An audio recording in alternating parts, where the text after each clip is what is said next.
And for years she wandered in that forest, the Handless Maiden.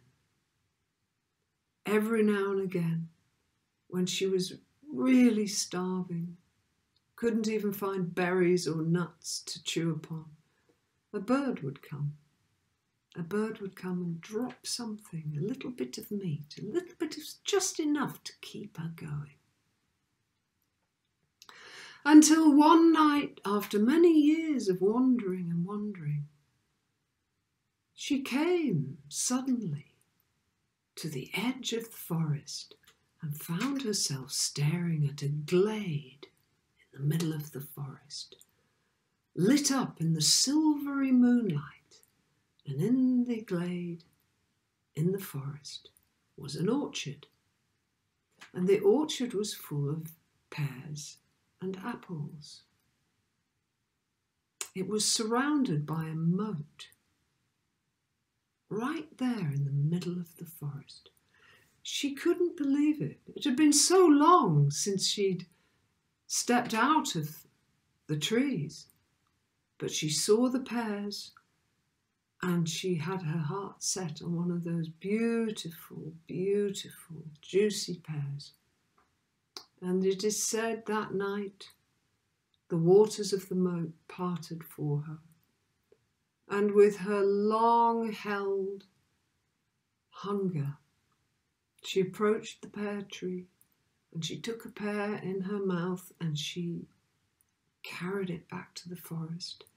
And she ate that beautiful, juicy pear. It was nectar after all those years living on almost nothing. Well, now it just so happens that that orchard belonged to a king.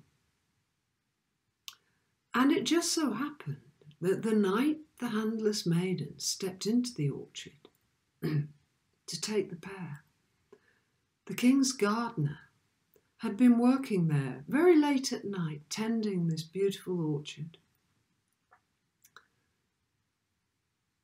Now, the thing the king, and of course he saw what happened. Now, the thing the king loved to do was the king used to come to the orchard every day and he used to count the fruit, the apples and the pears. It was just the thing he did. He just loved to watch each one grow and change and how when they were ready for the picking. But he counted them. And he came the next morning and he was counting 101, 102. And then he turned to the gardener. He said, "One of the pears is missing. Do you know anything about this?" And the gardener told him what he'd seen the night before. And the king was so entranced by what the gardener told him. He was so mystified. He said, "Right, I have to see this for myself." So the next night he waited. He waited in the garden. He hid. And she came to the edge of the forest. And as it was the night before, the water of the moat parted.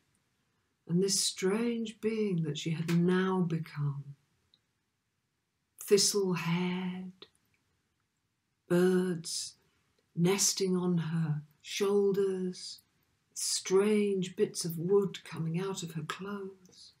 She'd become a strange, mystical forest being herself. Still no hands. And as she went to the pear tree, the king saw her as she really was, and he instantly fell in love with her. So the king approached this strange, mystical, beautiful being, very gently, very carefully.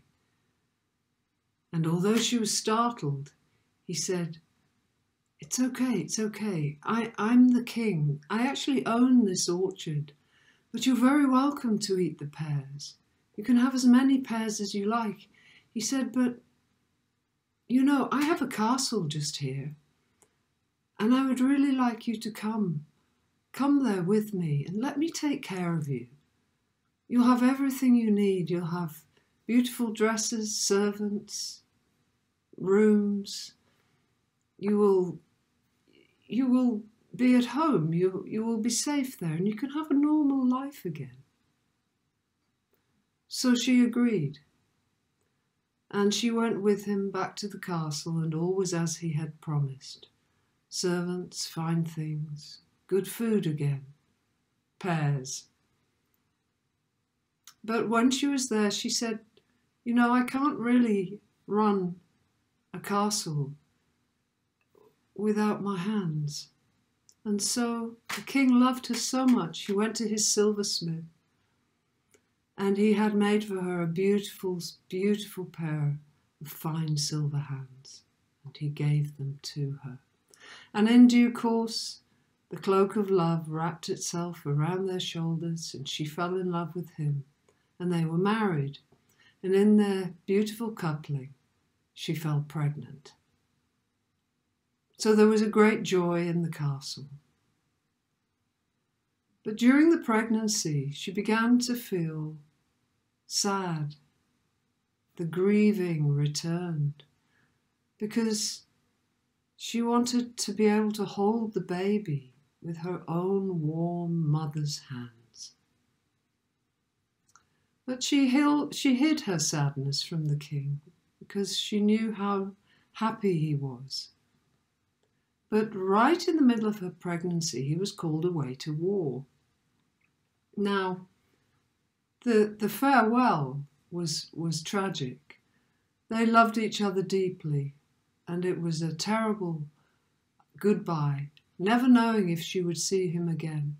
But he galloped away with his armies, and she continued at the castle with her pregnancy. But over time, she became more and more grief-stricken about the fact that she didn't have her own hands. But eventually, she gave birth to a beautiful baby boy.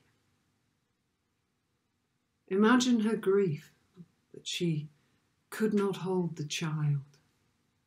There was a great happiness that this baby was born, but she was still racked with grief that she couldn't hold the baby with her own warm hands.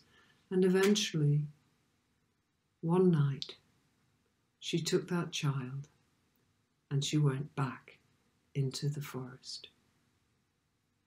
And for years, once again, she wandered in that forest, and she and the child became part human, part animal. They were fed by the birds, they were helped by all manner of creatures. But they wandered and they wandered, until one day, suddenly, she saw smoke coming up out of the trees. And to her enormous surprise, when she followed it, she found, in the middle of the forest, a great longhouse, an ancient cottage. And she went and she knocked on the door. And the door opened, and she was met by a silver-haired woman who looked at her and said, "Ah, we've been waiting for you." And she opened the door and invited her in, and in the cottage there were other women, cooking, weaving, laughing, baking bread. And the Handless Maiden stayed with those women, and she raised her child in that house amongst the gossip and the laughter and the handmade lives that they were all weaving. Now the king returned from war to find his wife and child had gone. So he set off immediately in pursuit, and he too entered the forest. And for 7 long years he looked for his wife and child. He never gave up. And one day, when he too had birds' nests on his shoulders, and thistles in his hair, and all the kingly attire had worn away, and he was also a man of the forest. One day he too saw the smoke coming from the chimney, and he found his way to that longhouse, that ancient cottage where the forest women dwelt. And he knocked on the door, and there they were. But what he did not know was that during the time she was in that cottage, and over the years, with the women baking, gossiping, cooking, weaving their handmade lives, somehow her hands had grown back. Bit by bit by bit, her real hands had grown back. And when the king and the queen were united, she was able to cup his face in her warm hands. She was able to hold him, and they were reunited in a great loving. And as far as I know, they never went back to that gilded cage, that silvered castle, with all its trappings of wealth and affluence. They stayed in the forest, in the long house, with the handmade lives that were woven there, amongst the trees and the animals and the birds. And they lived happily ever after.